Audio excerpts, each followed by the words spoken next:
কখনো ভেবেছেন সন্তান হয়ে কিভাবে মা বাবার সাথে বেয়াদবি করে? ও তো জানে আমার মার পেটে আমি ছিলাম, তারপরও কেন মার সাথে চিল্লায় কথা বলতে সন্তানের বুক কাঁপে না কেন? কিসের অভাব? ছোটবেলার থেকে আমার বাপটা দিনকে রাত, রাতকে দিন পরিশ্রম করে আমার খাবারের জন্য পরিশ্রম করছে, যতটুকু পারে পড়ালেখা করার চেষ্টা করছে, নিজে না পড়ে আমাকে পড়াইছে।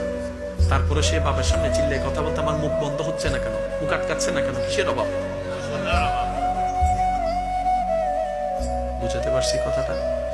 আমাদের কাজ করতে হবে জানার পাশাপাশি বুঝার সেক্টরে। এবার জানাটা পাওয়া যায় কোথায়?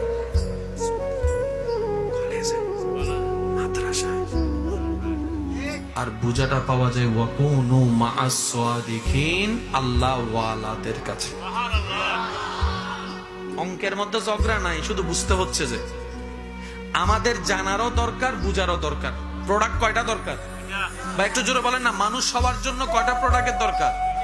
শান্তি পাওয়ার জন্য প্রোডাক্ট কয়টার দরকার? একটা জানার প্রোডাক্ট আর একটা বুঝার প্রোডাক্ট।